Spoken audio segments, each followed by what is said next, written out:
ketakutan Darsan. Duduk dulu Kang, tenang. Kita bicarakan baik-baik, ucap Pak Wahyu pada Basir, di mana pria itu terus saja menanyai masalah hilangnya Karim. Suara lembut dari Pak Wahyu sedikit memberi pendinginan pada Basir. Ia pun mengajak dua pria lain yang ikut untuk duduk di sofa. Basir juga meminta Bagas untuk menghubungi Pak Lurah agar ada penindakan pada kasus yang sudah 2 kali terjadi ini. Karena Bagas masih dalam keadaan lelah, ia pun sampai kebingungan mencari ponselnya. Akhirnya, Ridwan menghubungi bapaknya agar segera datang ke kediaman Pak Wahyu. Untung saja di jam seperti ini, Pak Lurah sudah bangun untuk menunaikan sholat sunnah. Dalam posisi duduk, Pak Wahyu meminta semua untuk beristighfar dahulu agar menemukan titik terangnya. Sebab ia masih merasa bingung, kenapa Basir bisa ngotot menyalahkan hilangnya Karim adalah ulah dari keluarga Pak Wahyu. Basir pun menceritakan semuanya. Dari awal mulai mereka janji bertemu, satu panggilan masuk, hingga cerita Siti yang menyebutkan bahwa semalam Karim memang berpamitan untuk pergi menemui Basir serta Pak Lurah. Namun, justru Karim tidak kunjung datang ataupun pulang ke rumah. Sumpah Kang, kami tidak tahu. Kami baru saja pulang dari suatu tempat untuk mengobati Nilam. Bapak dan ibu juga gak kemana-mana kan? Jelas Bagas seraya memberi tatapan intens pada mertuanya. Betul Kang Basir, setelah Akang dan Pak Lurah pulang, saya testing di rumah. Tadarusan, Karim juga gak ada kesini sama sekali.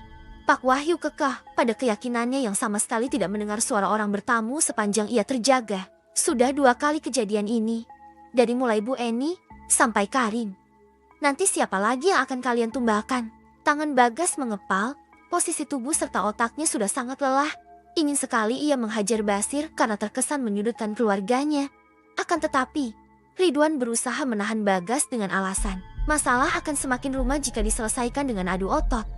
Tak berapa lama, obrolan mereka terhenti saat Pak Lurah datang. Basir langsung mendesak Lurah Agus untuk berkata jujur bahwa mereka memang ada janji dengan Karim. Tentu saja karena itu sebuah fakta. Lurah Agus mengatakan semuanya sesuai fakta. Saya jadi curiga, jangan-jangan si Karim teh dibawa sama rombongan demit, kayak si Nilam, celetuk Warta, pria yang ikut bersama Basir. Semua mendadak diam, bisa saja Pak Wahyu melakukan itu. Melenyapkan satu persatu warga dengan cara gaib pikir mereka. Semua mata seakan tertuju pada Pak Wahyu. Pria itu hanya mengusap dada sambil mengucap istighfar. Sudah, jangan saling tuduh kayak gini, sebentar lagi azan subuh. Kita ke masjid buat siap-siap sholat. Setelah itu, kita cari Karim. Tidak ada yang bisa membantah perkataan Lurah Agus. Orang-orang mendadak bungkam. Mereka hendak beranjak untuk membubarkan diri. Tetapi tiba-tiba suara jeritan terdengar dari kamar Nilam. Sontak Pak Wahyu dan Bagas berlari. Melihat apa yang terjadi, para tamu masih saling pandang. Basir hendak menyusul, tetapi tangannya ditahan oleh Pak Lurah. Mau kemana Kang? Jangan ikut campur urusan keluarga orang lain. Kita teh harus tahu keadaan si Nilam kayak apa. Biar gak jadi sudzon terus Pak Lurah. Basir mengibaskan tangannya. Ia segera melangkah menuju tempat di mana suara tadi berasal. Para wanita tengah saling memeluk ketika melihat tubuh Nilam tampak kayang di atas kasur. Iris matanya berubah putih semua, urat-urat hampir menonjol di sekujur badan.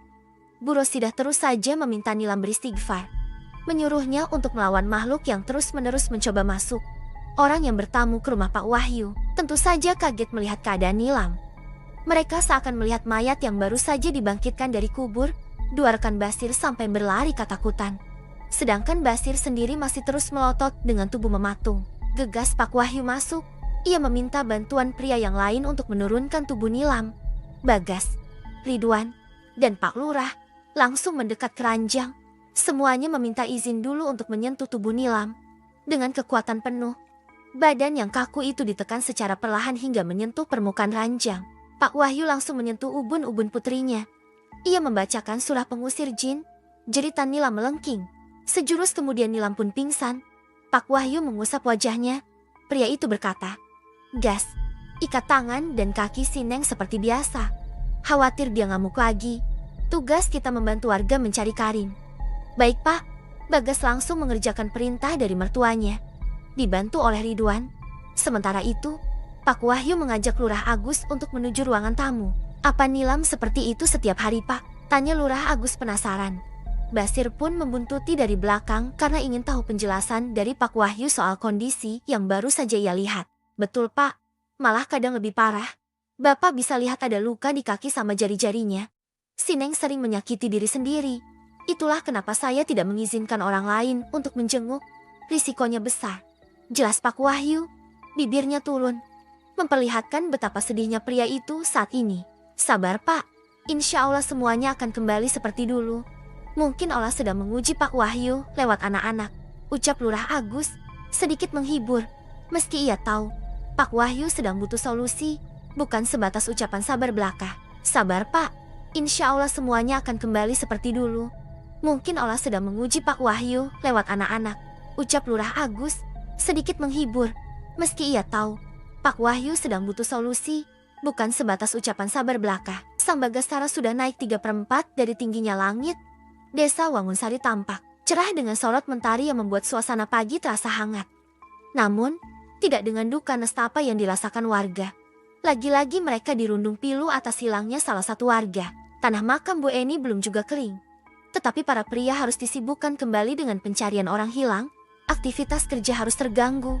Lambat laun ekonomi desa bisa saja merosot akibat warganya selalu tertimpa masalah. Mau bagaimana lagi? Hidup di sebuah desa pasti akan mementingkan rasa kemanusiaan ketimbang perut masing-masing. Seperti yang sudah-sudah, Pak Lurah membagi tim untuk menelusuri semua tempat, entah itu sungai, makam keramat, termasuk tempat ditemukannya motor milik almarhumah Bu Eni. Semua tempat yang berpotensi wajib didatangi.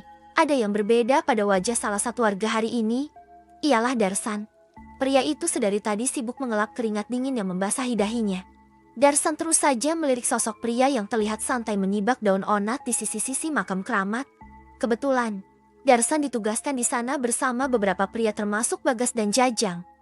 Bagas yang memperhatikan gerak-gerik Darsan mulai penasaran. Pria itu seperti tidak ingin menoleh ke arah Jajang, tetapi selalu berusaha mencuri pandang. Tegas Bagas menghampiri Darsan, menyentuh bahunya. Siapa sangka, hanya dengan satu sentuhan, pria itu begitu ketakutan. Darsan sampai menyatukan telapak tangan, memohon pada Bagas untuk tidak menyakitinya. Kang Darsan kenapa? Sakit?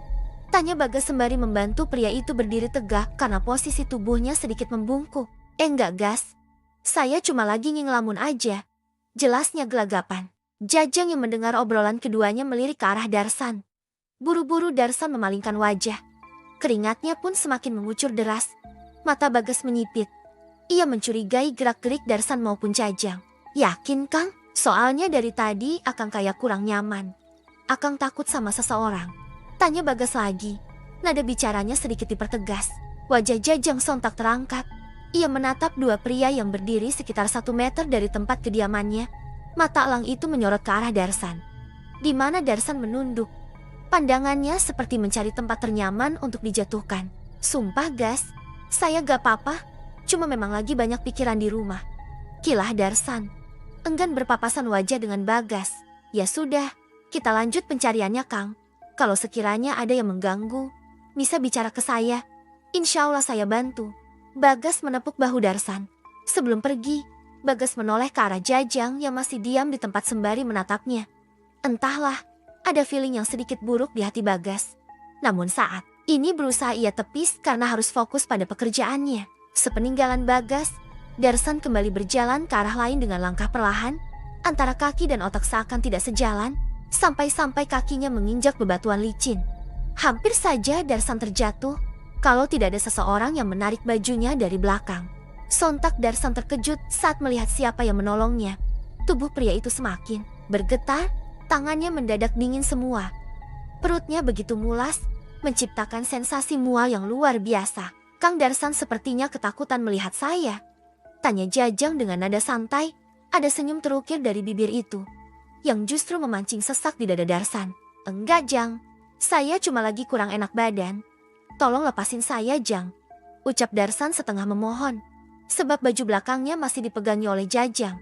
Mau istirahat? Duduk dulu atuh Kang. Jajang menunjuk sebuah makam yang ada di sampingnya. Makam berukuran paling besar di antara yang lain, di mana bebatuan yang digunakan sudah begitu tua dan hitam. Tidak usah. Saya teh mau mencari lagi Kang Karim. Permisi atuh Jang. Ketika Darsan hendak pergi, tangannya kembali ditarik oleh Jajang secara perlahan.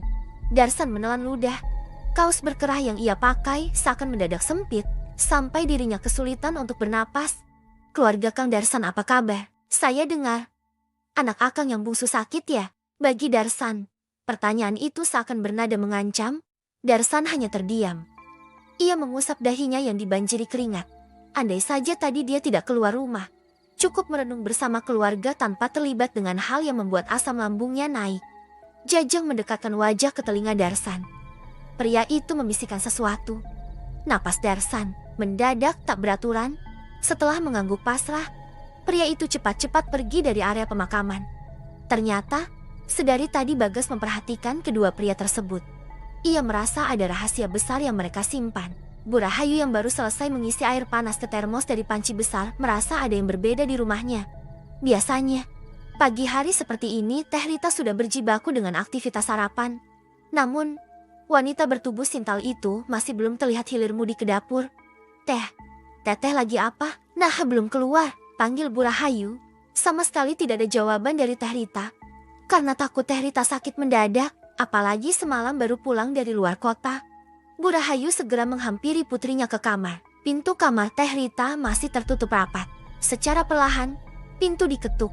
Suara lembut Bu Rahayu nyatanya masih belum mendapat respons. Akhirnya knop pintu diputar. Bu Rahayu membuka pintu kamar sampai terdengar suara berdecit. Kamar Teh Rita nyatanya masih begitu gelap. Lampu belum dinyalakan. Gorden belum juga dibuka. Merasa ada yang aneh, Bu Rahayu segera masuk karena ranjang dalam keadaan kosong. Bu Rahayu menekan saklar yang berada di samping pintu. Saat lampu sudah menyala, baru ia melihat Teh Rita sedang duduk di lantai. Masih menggunakan mukena, teteh masih sholat ternyata. Ucap Bu Rahayu. Hening, posisi Teh Rita berada di depan ranjang. Ia membelakangi pintu. Bu Rahayu mengucapkan salam. Ia ingin memastikan apa yang duduk di sana itu benar Teh Rita. Sebab Bu Rahayu bisa merasakan ada energi yang berbeda. Assalamualaikum, Teh. Lagi salam itu kembali diucapkan. Kali ini bukan jawaban, melainkan tawa melengking yang keluar dari bibir Teh Rita. Bu Rahayu tahu siapa yang datang. Nyai Kusuma, jangan lupa like, subscribe, dan aktifkan notifikasi untuk mendapatkan update kisah selanjutnya.